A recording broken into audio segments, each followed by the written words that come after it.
Welcome everyone to Daisy Education, formerly Reading Solution UK's fourth annual International Reading Conference. My name is Basit Siddiqui and I'm honoured to once again be hosting this conference. As a passionate educator and lifelong learner, I know that I and everyone attending will get so much from this session and the conference as a whole. For those of you who haven't heard of Daisy Education, they're an edtech company that provide opportunities for students to discover and develop a love of learning through their personalised online programs, Dreambox Reading Plus and Dreambox Maths. But they also love to support teaching and learning even further by hosting free accessible CPD events to educators worldwide. Those who have attended the conference already will all see this as a perfect example of that. Now, we're super excited for this session with Jon Biddle, English lead and passionate advocate of reading for pleasure, for his sessions, The Importance of Graphic Novels in the Classroom. Without further ado, Jon, thank you so much for joining us. Really looking forward to this session.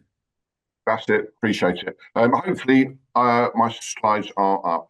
They seem to be fantastic. Thank you. Okay, so I did catch up with a couple of the sessions yesterday actually, and I was blown away by the quality of them. I thought they were fantastic. So it's a high bar, but hopefully I'll be able to deliver something that's useful. So I'm going to be talking about using graphic novels in the classroom. I think there's been a huge explosion in the popularity of graphic novels over the last 5 or 6 years, but I still don't think they're being utilised enough, particularly in primary schools. I think there's a lot of potential there, and what I would like to do is if I go through the session objectives and hopefully outcomes, talk a little bit about why graphic novels are important. I would like to make some recommendations for Key Stage 1, Key Stage 2, and my class also love to chip in with a few recommendations of their own. I would like to talk about how graphic novels fit in with the whole reading for pleasure agenda and how they can be almost transformational in building a school reading culture. Share a few practical ideas about how we can actually use graphic novels to help our teaching in the classroom, and then just end with perhaps some suggestions about websites and things for people to visit, or what you can do if you want to start making more from graphic novels, I guess.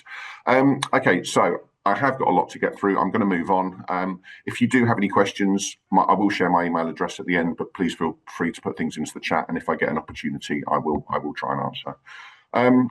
Okay, so first of all, I just want to share one study. I'm not going to go data heavy on this at all, but I would like to share a study from the National Literary Trust in 2023. This one almost slipped under the radar. It was about children reading graphic novels and comics in their own free time. And when we take into account, the various studies that have come out recently from Book Trust and another National Literary Trust study that shows reading for pleasure is on the decline, children who read graphic novels paint a very different picture. I'm not going to go through all of the data there, but I think the key one for me, 59% of children who read graphic novels in their free time said they enjoyed reading for pleasure. 33% of those who didn't read graphic novels enjoyed reading for pleasure. So almost twice as many children have a positive attitude towards reading and reading for pleasure if they're reading graphic novels and comics. And I think we need to take note of that. I think it's, I've seen it anecdotally in my class across my school and with various other colleagues I work with, but actually that's being backed up by the surveys and by the studies as well. Graphic novels are a real way in to get children reading. There is, and I believe this attitude is changing, and I'm pleased that it is. But there's a slight sense of, I don't know if snobbery is the right word, but there is a slight sense that graphic novels are not real books, that they're not proper reading. And what I'd like to do today is kind of disprove that. Fantastic quote from Jonathan Hennessy at the top. Jonathan Hennessy is a graphic novel non-fiction author. He wrote one of my favourite all-time graphic novels on the right-hand side, The Comic Book Story of Video Games. If you've got any interest in video games at all, it is an absolutely essential read. But he says that putting together art and text is somehow dismissed as juvenile, and it shouldn't be, because actually they work beautifully in combination with each other. So are they real reading? Yes, they are. Graphic novels can, first of all, enhance children's comprehension and vocabulary. Children learn about simile, they learn about metaphor, they learn about narrative structure from reading graphic novels. They can also bridge reading gaps. Lots of children move from reading picture books to more complex novels and use graphic novels as a bridging gap. Some children move on to graphic novels and spend several years reading graphic novels, and there is absolutely nothing wrong with that. They're choosing to read, they're reading on their own volition. It doesn't matter what they're reading. I think I think it's very much a case of seeing graphic novels as part of a whole classroom reading diet, alongside poetry, alongside chapter books, alongside picture books, non-fiction. They're just part of the picture. Diverse representation of characters. Graphic novels look at ethnicity and sexuality and disability, and they do it in a way that's very, very visual. And of course, we all know how important it is for children to see themselves reflected in the stories that they read. And in graphic novels, children can literally see themselves in the stories. A story, I had a young girl join my class from Nigeria earlier this academic year, and we have some books that portray children from her culture, but I actually had one sent to me last week. It was a graphic novel. It was called Supernova, and it's about a young black scientist, and her eyes literally lit up when she saw the girl on the front cover. She loved science. She dived into that book straight away. She was literally seeing herself there in the story. They allow children to connect deeply with what they're reading as well. If you can see the characters, you can often build a deeper, immersive reading experience. There's a lot of benefits to using graphic novels to support the curriculum. We have historical graphic novels in my classroom. There are some fantastic graphic novels being written about the environment and the damage being caused by climate change. Owen Colfer, the author of Artemis Fowl, has written a couple of really good ones recently, which do talk about the climate. They can help children develop their critical thinking. They're incredibly important for EAL learners because you've obviously got the pictures and the text working together, so they give a new visual context on that. They can help children understand language structures and how dialogue works and introduce new vocabulary. And hopefully I've convinced you already. I'm not going to go through all of these, but they can also address incredibly complex themes in a way that is accessible. They can address identity, they can address representation, mental health. There are some really powerful graphic novels which deal with children's mental health, and I think that's something that we need to make the most of. They can deal with empathy. Today is Empathy Day, and there are some fantastic ones which teach empathy, but also they can open up those conversations. We often talk about a graphic novel together as a class and talk about how it opens up those conversations, how we can empathize with the characters. What would we do if we were in that situation? So that they can be used, in many, many different ways, and the benefits of them are numerous. Interestingly, there obviously aren't as many words in a graphic novel, but if you look at the chart on the right-hand side, children's books have an average of 30.9 rare words per thousand. I'm not quite sure how they define rare words, but there was a study done by a university in Oregon, I think, whereas graphic novels have an average of 54 or 53.5 rare words per thousand. So actually they can also challenge and develop children's vocabulary. Because there are less words in them, the creators have to select their words more carefully, so you'll often find them using much more precise vocabulary when they're actually writing the stories. So the argument about they don't improve children's literacy or they don't improve their vocabulary is a false argument. Some specific ones that have been absolutely enormously popular in my class over the last few years. I'm not going to again talk about all of these, but I would like to first of all mention Amulet. I think the Amulet series by Kazu Kibuishi is perhaps it's certainly the most popular graphic novel series in my class, and whenever I speak to colleagues from other schools, it's certainly the most popular graphic novel series in their class as well. There's 9 books in the series. The first 8 were published almost annually, and then there was I think there was about 4 or 5 year wait for him to actually write the 9th book, the final book in the series. It's about 2 children who lose their parents. They end up going into this magical world to search for these amulets, and each book is a standalone story, but obviously the series progresses. They all move on, and I can almost guarantee that if you get a set of the Amulet books in your class, if you're teaching in upper key stage 2, it will almost transform reading attitudes immediately. I'm not a salesman, but I do believe the box set of all 9 of them is currently on sale at Scholastic for under £40, which really is good value, because actually, each individual one is about £9 or £10 each. So to be able to buy the box set for £40 is a bargain. The other one I'd like to mention from this page is New Kid. American author Jerry Craft there's now a trilogy of books in the New Kids series. It's about a child who is taken out of his comfort zone. He's at a school in New York that he's attended his whole life. His parents choose to send him to another school in a different part of New York, where it's a very different environment. And it's about how he settles into the school. He has to overcome racism. He has to overcome prejudice. And again, there's a lot there for children to relate to, and a lot there for children to empathise with. The second book is where they go on a school visit. I think they go to Europe and visit Paris as a class, and so it talks about him being in yet another different environment. But the New Kid series books are absolutely great. There you go. That's how popular Amulet is. To be honest, that's about as full as our Amulet box set ever is at the moment. Most of the time, all 9 of them are out being read by somebody in the class. I would like to just mention on this page, Parachute Kids. Parachute Kids is something I didn't actually know anything about. I didn't know what the term meant until I'd actually read this book. And since then, I've done a little bit of looking into it. And it's a phenomenon where children are sent by their parents to live in another country. They might go and live with a relative. They may go and live with a family friend.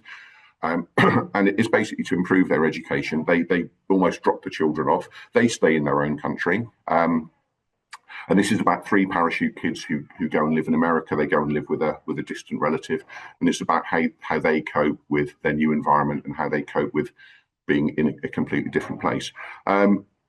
It's quite a long read. It's a pretty substantial book, but again, it's something that the children really weren't aware of, and it's given them a really good understanding. And I also think, and I'm not going to get political at all, but with everything that's happening in America at the moment, I think books like this are really, really important. And the other one I'd like to mention very quickly is Mr. Wolf's Class by Aaron Nels Stunkey.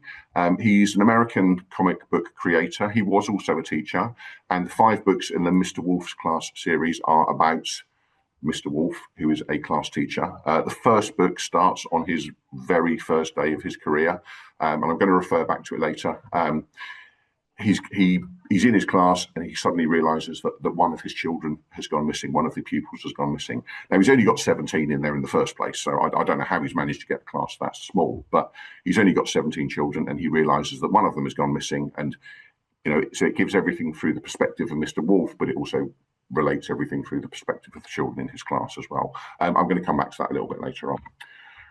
In Key Stage 1, the situation isn't perhaps quite as strong at the moment. There's definitely more children or more graphic novels being published for children in Key Stage 1, but at the moment, quite a large majority of them feature anthropomorphic characters. There's lots of owls, and there's lots of narwhals, and there's lots of fish, and I think they're cute characters. The stories are still quite powerful, but at the moment it's not quite such a strong position, but it is lovely to see that is changing over time.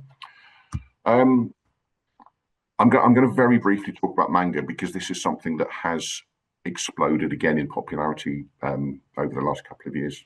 I think as more manga has been published for primary school children, it's something that's taken off. And a lot of manga comic series are linked to TV shows.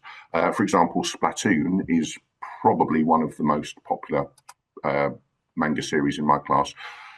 Manga series do tend to be quite long. They're often 30 or 40 books, so you sort of have to make a commitment, I suppose, if you're going to start reading them. But I would just like to point out that with a lot of manga series, the content does get slightly more graphic and slightly more adult as you go through the series. So it might be that the first 2 or 3 books are absolutely fine for primary school, but by the time you got to book 10 or book 11, the characters have aged, so some of the situations they're in have evolved as well, I suppose. But the 4 series I've got on the screen there, that as far as I'm aware, and I've read most of them, they are all suitable for primary school. Manga is obviously, it's a Japanese, it originated in Japan, and the children read the book from what we would call back to front. But again, it teaches them that reading isn't just something that happens in the classroom. Reading is something that happens everywhere. And of course, when children move on, Key Stage 3, Key Stage 4, some absolutely fantastic graphic novels available. I think without any doubts, the graphic novel phenomenon has been kickstarted in large part due to the Heartstopper series. there was a Netflix show which started 2 or 3 years ago. The show is suitable for primary school children. The graphic novels I'd be very, very wary of. I don't have them in the classroom, but I know there are parents who have asked me whether they would be suitable for year 6. And actually, yes, they are. The message is very positive. It's about a same-sex relationship. There's a huge amount there for children to sort of understand and to pick up. There are 1 or 2 swear words, and I do point that out to parents. But actually, when you weigh that up against, you know, the positive message that the stories reinforce, I think they are suitable for children. Obviously, Mouse, Watchmen, Lock and Key, they're just some of my favourite graphic novel series. And just before I move on to how we actually get the most out of graphic novels, my class do always like to chip in with a few recommendations of their own. The only one I'm probably going to mention is Meg, Jo, Beth and Amy. It's one graphic novel. It's a retelling of Little Women by Louisa Alcott. Absolutely fantastic. Everything's been updated. It's a modern day setting. And they relate so well to the 4 different characters. They've all got their own very clearly defined personalities. They're all they all love each other. They all support each other. You know, if you've ever read Little Women, this is a modern day version of that, and it's one that I would really, really strongly recommend. Squished is about a large family which are living in a very small house. Something that a lot of my pupils kind of relate to and understand. I think there's 9 children, and I think they're living in a 3-bedroom house. So it's all about their relationship as a family, but also how they do try and give each other some personal space and how they try and support each other. And it's a really wholesome book about the importance of family and how even if your environment isn't what you hope it would be, you know, you can still be a supportive and loving family. So, talking about graphic novels and reading for pleasure, how do they fit the bill? First of all, they can really, really help build a classroom and school reading community, because a lot of graphic novels can be read, you know, in a couple of nights or over a week. You know, at the longest, a graphic novel can be halfway around a class within 2 or 3 weeks of it arriving. And actually, the children have then got lots and lots in common. It gives them an opportunity to talk about a book that they've all read together, and it builds that reciprocal reading community where, oh, I read that as well. Did you enjoy it? And then they go on, they start talking about recommendations. Oh, yeah, have you read this book by this author as well? It's, you know, it's quite similar. So they're a really, really important way to help underpin a classroom reading community. It tells us, I think they tell us about what children are reading outside of school as well, because, you know, we obviously dictate a lot of the children's reading life in school. You know, we ultimately control the books that are in the classroom and the flow of books from school to home. But also, you know, a lot of children do enjoy reading outside of school. And when they're bringing in graphic novels and books from home, you know, books that I've never even heard of, and they're saying, oh, you'd really enjoy this, or you'd really like this, you know, it really gives us a deeper insight into their reading habits. A lot of children, and this was something I was completely unaware of, a lot of children read online graphic novels. There are several websites where free graphic novels are published.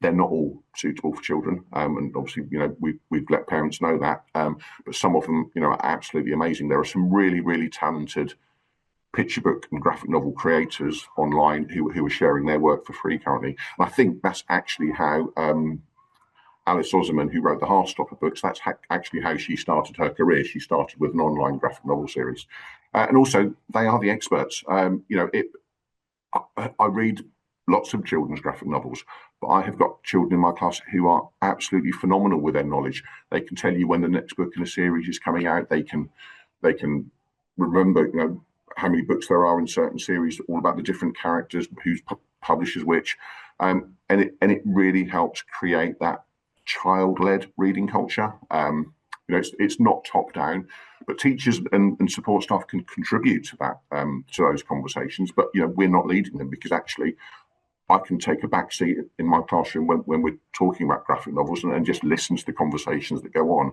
And because they've been quite firmly established now in our school for 3 or 4 years, probably a little bit longer actually, you know, it is a genuine child-led culture, you know, which is ultimately, when you look at the aims of the Open University Reading for Pleasure work, you know, creating a reciprocal reading community is absolutely essential. So just a few little ideas. First of all, a lot of this comes down to funding and budgets, but actually, if you can have 2 or 3 copies of the same graphic novel in a class, it's lovely when 2 children go off and they'll pick a book together and they'll go and sit and read together.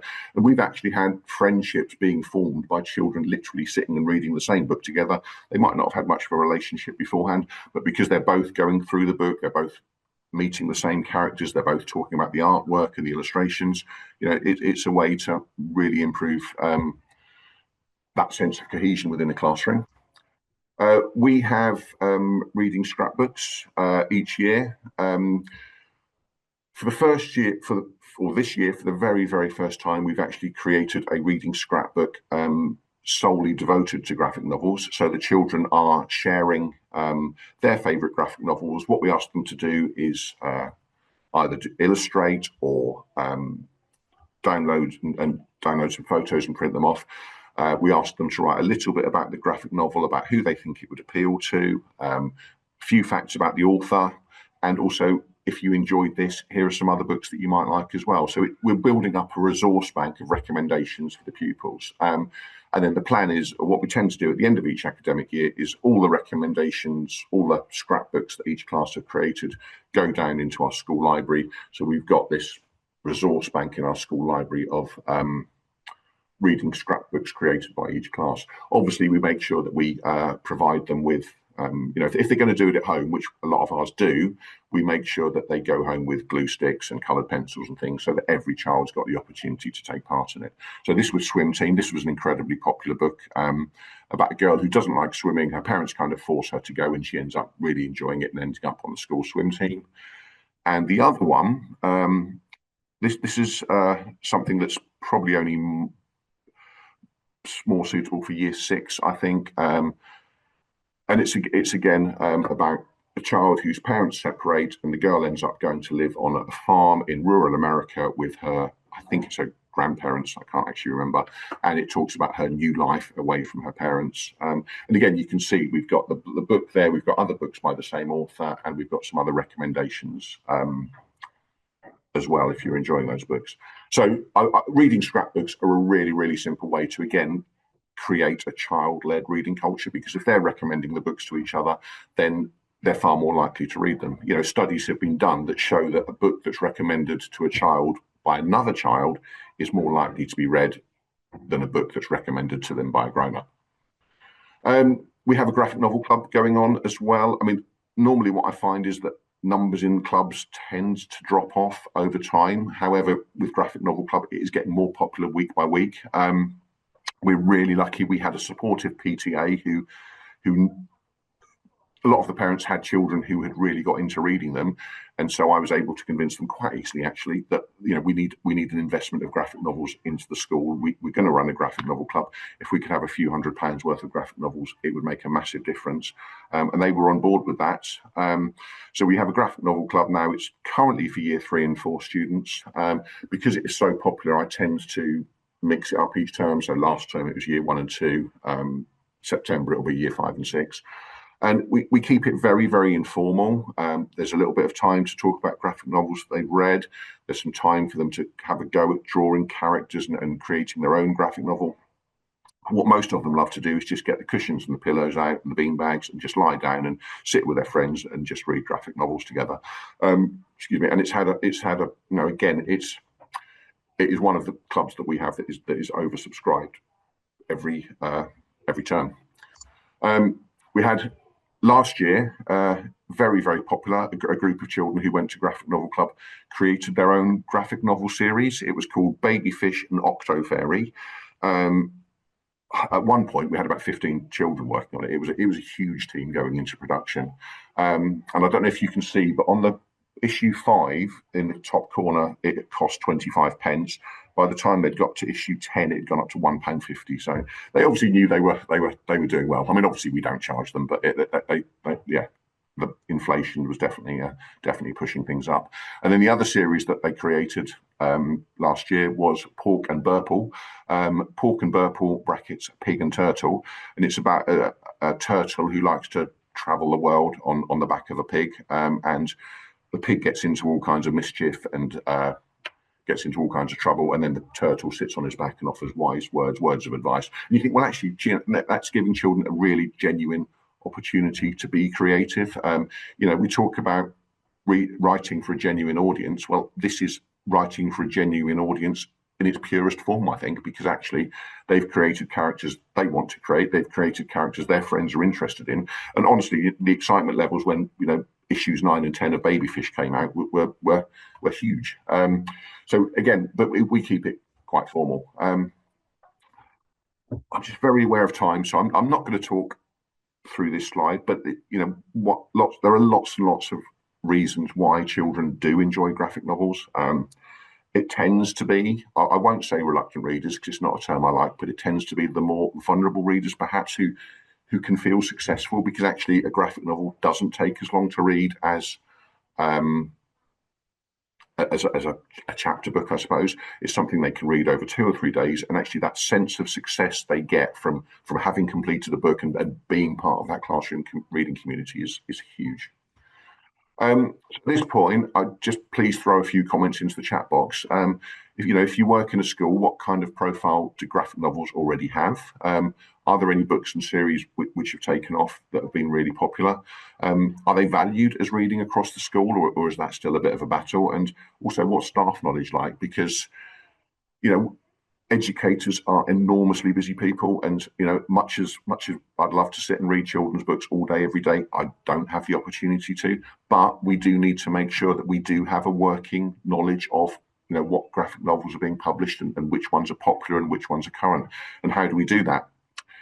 There aren't any easy answers. I always just think, well, if every member of staff read one graphic novel a half term and one picture book each half term and one poetry book each half term, over 3 or 4 years, they would actually have quite a significant bank of books to fall back on and be able to recommend and be able to join in those conversations with their pupils. I'm not going to stop, but please feel free to add comments as I carry on talking.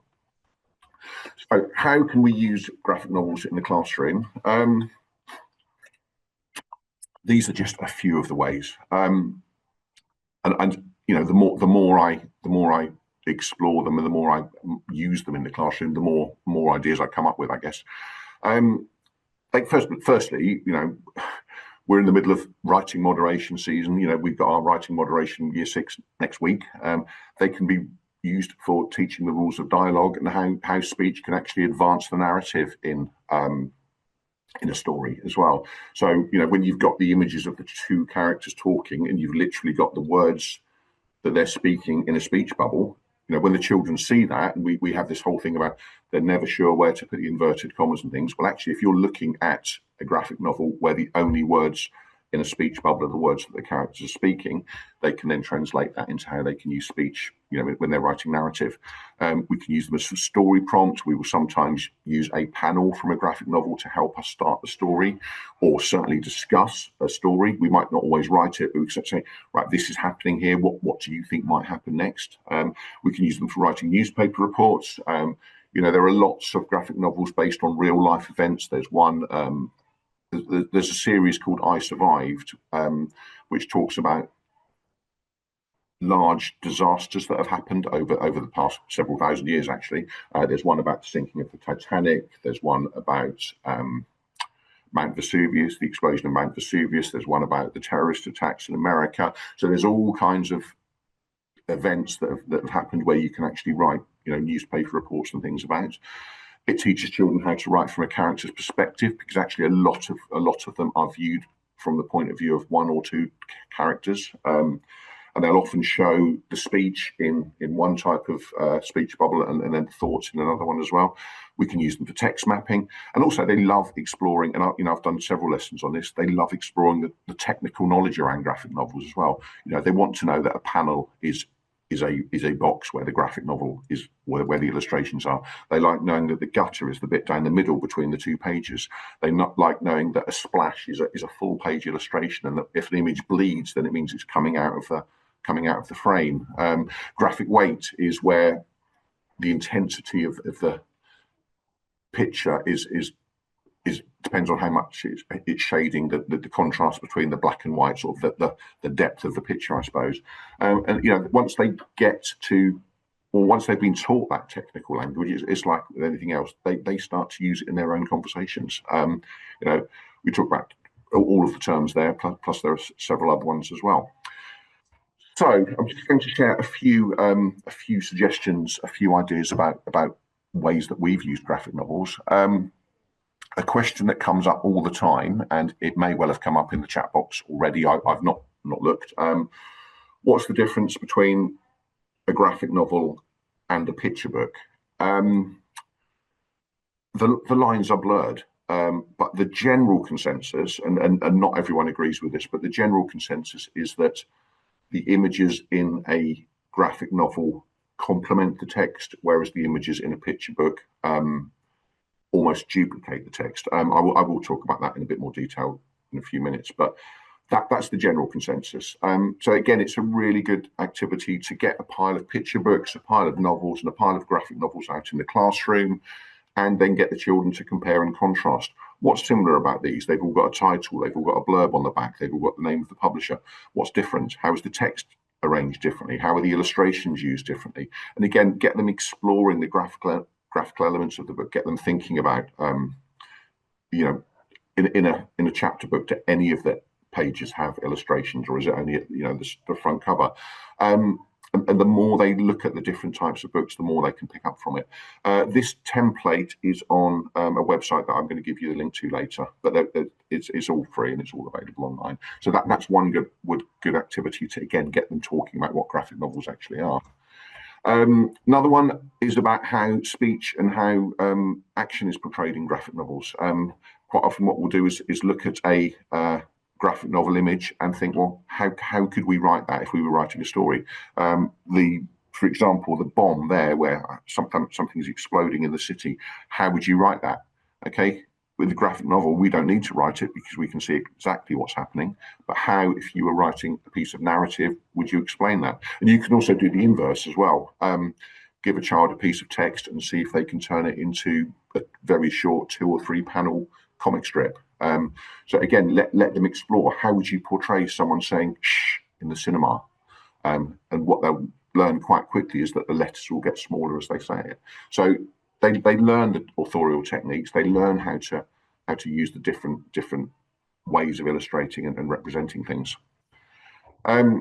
We will often look at maybe just 2 or 3 panels from a graphic novel, and maybe just pick out a keyword or a key phrase and talk about it. It doesn't always need to end in a written outcome. Actually, we often use graphic novels for supporting our RSHE work. I think the caption we use here is, "The mask is supposed to hide your face, don't let it hide your heart." That's talking about Spider-Man.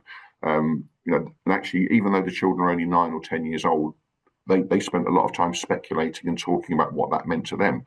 Often what I'll do is, as I'm reading a graphic novel, I will put in a post-it note or something on a page that I think, that could be used with my class at some point, just so I've got that sort of reference bank there to fall back on. They're also a really good way of reinforcing children's learning in the classroom. I'm going to read this one with you because this child has understood perfectly the power of a graphic novel and how the words and the illustrations do actually complement each other. We were studying World War I, and I asked them to represent what they felt a day in the trenches would be like. We'd done all the reading. We'd read Private Peaceful by Michael Morpurgo. We'd watched some clips from various TV shows. We'd read some letters from soldiers in the First World War. And I asked them to write what they felt it would be like. And this is only her first draft. Sometimes it's so quiet that silence is the only noise around. Boring days in the trenches waiting to shoot finally arrive. You lose friends and family, but you still have to fight. It feels like the war will never end. You never know what's going to happen. You're never going to die alone. You'll never be alone again. And I just think that last panel there, "You'll never be alone again," with the gravestones, she has absolutely nailed what a graphic novel is. Okay, because neither of those would mean as much without the other one. "You'll never be alone again," or the images of the gravestones, but actually putting them together, she's absolutely understood how a graphic novel can work, and that's something we did 2 years ago. I still think that's probably the best example I've ever seen of actually using text and images alongside each other. Marking is something that we will do. I would strongly suggest reading Dr. Wayne Tennant's book about reading comprehension. It was almost transformational in our school. What we ask the children to do is look at a page from a graphic novel, we'll stick it into their English books or wherever, ask them to write down their initial thoughts in one colour. If there's language there they're not sure of, for example, here it says, what does schizophrenic mean? Are they carrying on with a joke? Is this character gullible? Get as much information down as they possibly can. So I've got a read-writing session going on outside. Get as much information down as they possibly can, and then we'll talk about it together as a class. And then in a different coloured pen, what they'll do is they'll add in the thoughts of the rest of the class as well. So it's quite clear what they've come up with themselves, but also what other people have contributed. And it can be done with light-hearted comic strips. It can be done with more serious ones that address more serious issues. And it's something that, it just improves their general reading comprehension, because actually they're having to use the images alongside the text, and it's building that cohesive picture rather than each thing being standalone. Here we go. That's a little bit about text marking. Like I said, the book on the right is really good. We also spend time exploring how the text and the images combine to add extra meaning. So one school of thought says that there are 4 ways that the images and text work together. They duplicate each other, the images and text complement each other, they contrast, or they diverge. So what I will do is just very quickly go through what that actually means in practice. So here, Jack and Jill went up the hill to fetch a pail of water. The images are basically duplicating with the text. Okay, that's what's happening in the text. That's what's happening in the images as well. So it's duplication. Here, sorry, I'm going to move my screen up. Oops. Here we've got, I don't know if you can see what the character's actually saying. Beat that.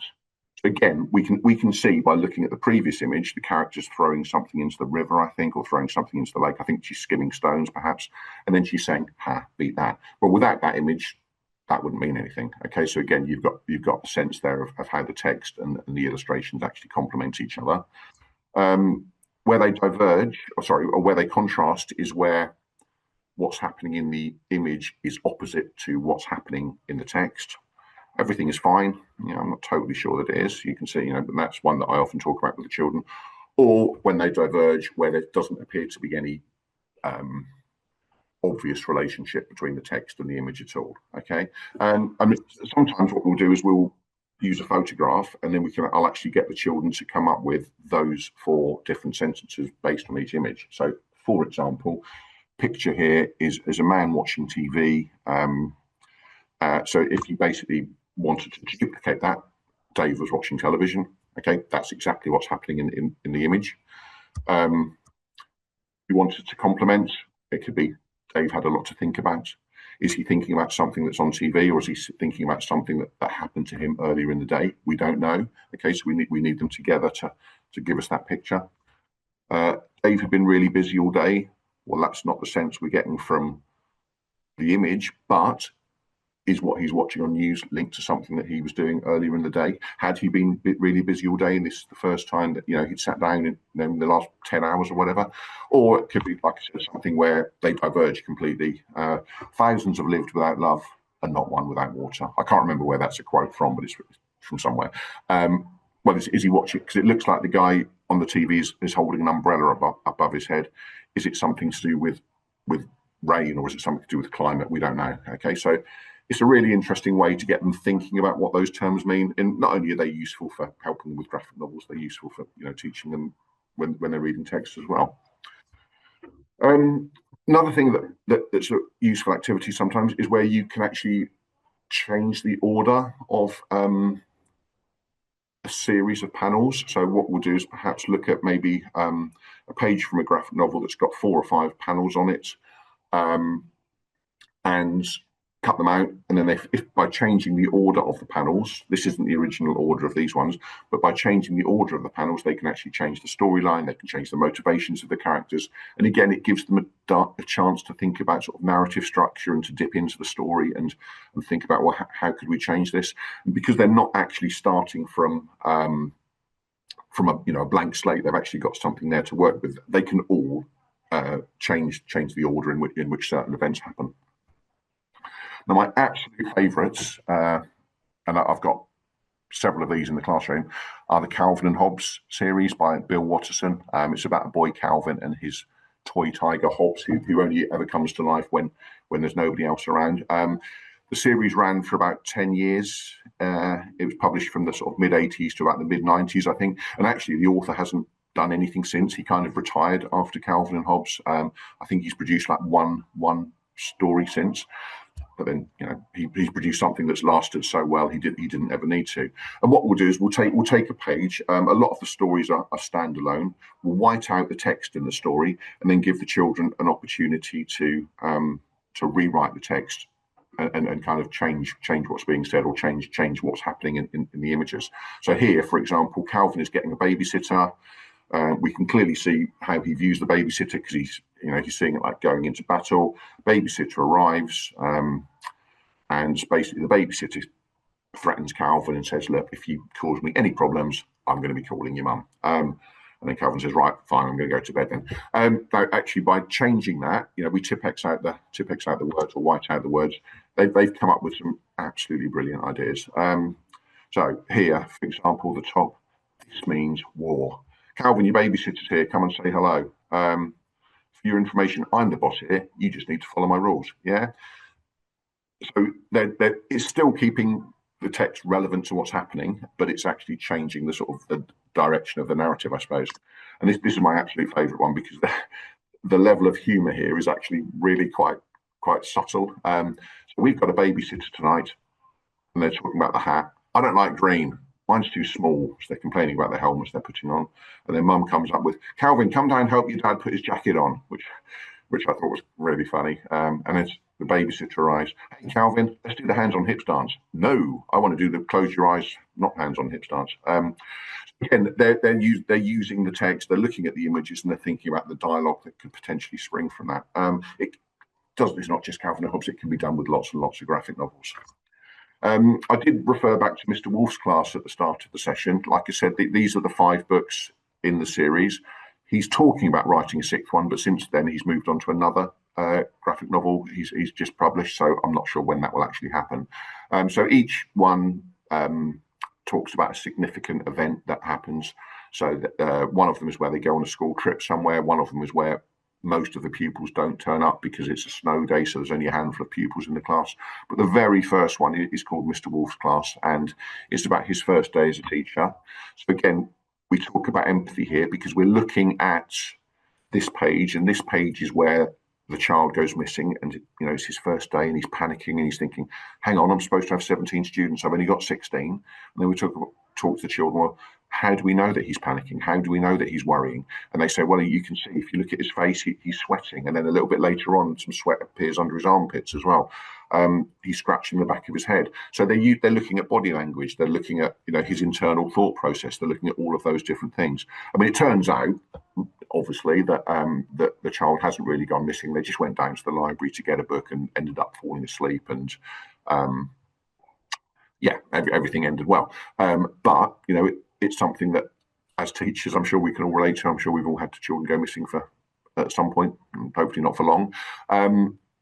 But also, what it does really well, this series, is it gives so many perspectives on the same thing. So it gives the perspective of Mr. Wolf, but it also gives the perspective of the pupils in the class as well. And actually, I would say they're suitable probably for year 3 upwards.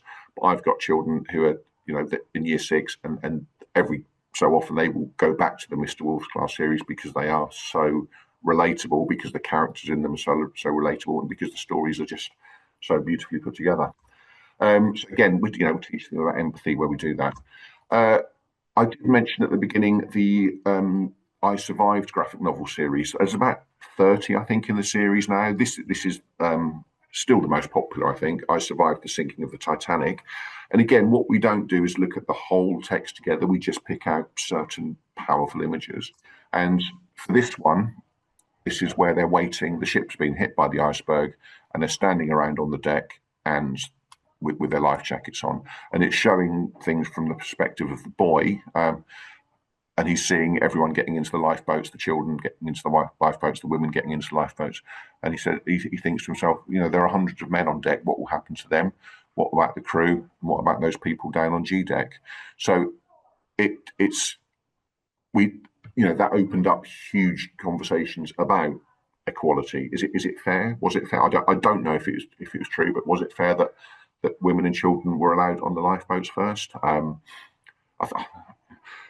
If that was the case, then why was that case? Why was that the case? Why were the people down on G deck? Well, supposedly they were the people that bought the cheaper tickets, so they weren't allowed to go up onto the lifeboat. So you've got the sort of the whole class thing being brought in there as well.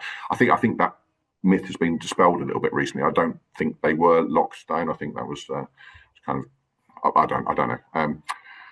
But so again, the conversations that came from that about equality, about sexism, about classism, are there, and actually it gives the children a really good opportunity. There's another frame further on, a couple of pages further on in this graphic novel, where there's a girl sitting on one of the lifeboats and she's looking back at the ship and she's saying exactly the same thing. What will happen to them? What about the crew? What about those people who didn't get out? So you're seeing it from the perspective of someone who's actually still on the ship, but you're also seeing it from the perspective of someone who is on one of the lifeboats. Right, the last thing I'm just going to talk about really, really quickly is just about how we read graphic novels, because actually a lot of teachers that I speak to say, I don't really know how to read a graphic novel. And I understand that, because actually into life, I read lots of comics and things as a child, but then I probably went for 20, 25 years without reading a graphic novel or a comic. So it's something that I've only got back into reading quite recently. One of the things that we need to look at, and again, children get really good at spotting this, is about the transitions between the panels. Sometimes, and I'll just quickly whiz through the examples. So sometimes the transitions will be sort of from moment to moment. So the image in the next panel will be only a second or two later than the image in the first panel. Sometimes they will be action to action. So for example, you've got in panel one, the pitcher throwing the baseball at the batter. Panel two, he's hit it. There's also where subject to subject, so you're getting different perspectives from the same scene. If you look at the bottom one, it's two people having a conversation, talking about, what could go wrong? No one's calling, and then all of a sudden the phone rings. So it's the same scene, but it's from a different, literally a different viewpoint. You can have scenes where you're going from the characters being transported across time and space. So it might be a time jump, it might be a location change. So you're going from scene to scene that way. And then you've got sort of aspect to aspect ones where you're getting different perspectives on the same thing. Here are 9 panels, all about Christmas. They're all about Christmas. They're not specifically linked. And then the last one is sort of the non sequitur images, where they almost look like random images, but they're probably not. And actually, again, the more you unpick that with the children and the more that you talk about that with children, the better their understanding of it is. And actually, again, that can help them with their writing. When they're writing paragraphs, you say, right, if you look at this top one here, he can't outrun us forever. And then it goes to 10 years later. Well, actually, that's where you put a new paragraph. Well, why would you do that? Because you're changing the time. So they can also be used to really focus on the children's writing as well. Just more examples there of various ways that the panels can move the narrative forward. Just to finish, my top 5 tips for embedding graphic novels in the classroom. Like I said earlier, make them or let them be the experts. Let them be in charge of the graphic novel shelf in the library. Let them go into other classes, make recommendations. Let them in your celebration assembly actually recommend books to parents and things. The more authentic it is, the more children have, or the more input the children have into it, the more child-led the reading culture is going to be. Run a graphic novel club. I know workloads are high, but actually for me, this is almost one of the highlights of my working week, because actually it's a chance to talk about graphic novels and let them let them lead it again. Let them, we had a whole one last week where half of them wanted to learn how to draw a graphic novel horse. And so I can't help you with that. So we managed to find a video which showed them how to draw a graphic novel, a horse, a cartoon horse, and half of them went off and did that. And then one of the children brought in this week a short panel that she'd written featuring the horse that she'd drawn. Let them create their own comic strips. I'm not going to repeat that. Graphic novels tend to be in series. They're not all. There are lots of fantastic standalone series, but it's so frustrating for a child to read the first book in a series and absolutely fall in love with it, and then realise that's the only one that the school's got. I know it's practicalities of budget and things, but actually sometimes it works out much cheaper to buy a series of graphic novels together than it does to buy the books individually. So a slightly larger initial investment, will actually save money in the long term. And if they look, also, make the most of local libraries and things. When Amulet was at its absolute peak, I did contact our local library and said, we've got 70 children in year 6. Half of them are currently reading the Amulet books. If you can get some more books into the library, we'll make sure that our children get there. And actually, we let the parents know that the local library was getting more Amulet books in, and lots of children went there to get the books as well. So, they're using the library more. And then the last one, try, and I don't want to dictate, but do try and read them yourself, because actually, you can read most graphic novels in about an hour. And actually, if you build up a bank over a year of a dozen graphic novels, then you can take part in those conversations, and it will help facilitate that book talk, which is so essential. 3 websites I just quickly want to share. The first is called Comic Boom, which is a podcast all about graphic novels. Absolutely fantastic. There's about 20 or 30 episodes on there already. I will share the links at the end. The second one is my colleague Richard Ruddick. He's produced a fantastic Padlet full of graphic novel recommendations. He updates it every couple of weeks, and it is suitable for Key Stage 1, Key Stage 2, Key Stage 3. Jarrett Lerner, who's an American comic artist, he's got so many free resources on his website, where he started off stories or where he'll give lessons on how to draw certain types of characters and things. It's all free, worth looking at. And then last of all, the Excelsior Award is a graphic novel prize for children. There are 2. There is a primary one and there is a secondary one. If you look at the previous shortlists, you'll have a really good starting point there for which graphic novels you want to start with. And last of all, if you want, I'm very aware how much I tried to get through. If you do want to contact me or get in touch, my email address is there, along with some Facebook groups that I would suggest you probably join. Okay, thank you. I really appreciate it. I've tried to get through as much as I can there. Yeah. Fantastic, Jon. That was absolutely fantastic. The claps are already coming in. Please show your appreciation for this man. It's been an absolute brilliant job. We knew we were going to be very close to the wire, but just wanted to let you speak. We are going to say our goodbyes in a second, but please do take a note of Jon's Gmail account. I followed you on LinkedIn. Just so many pearls of wisdom, mate. Thank you very much for everything that you. Thank you for everything that you're doing, but just such practical advice, and you can tell you've got a passion for serving the young people, but also for graphic novels as well. Thank you for all the fantastic comments as well, all the questions. Sorry we didn't get around to them, but please do get in touch with Jon. I think you're going to be a busy man, Jon, if I'm honest with you, mate. It's fine. Thank you. Yeah. Thanks, right, and thanks, matey. Right, and I'll finish in the usual way. Reach out on X, formerly Twitter, at Read Solutions UK, and use the hashtag IRC25 chat, but please do tag Jon into it as well and let people know about the brilliant work that he's doing. Honestly, so many pearls. Anyway, from all of us at Daisy Education, thank you and take care.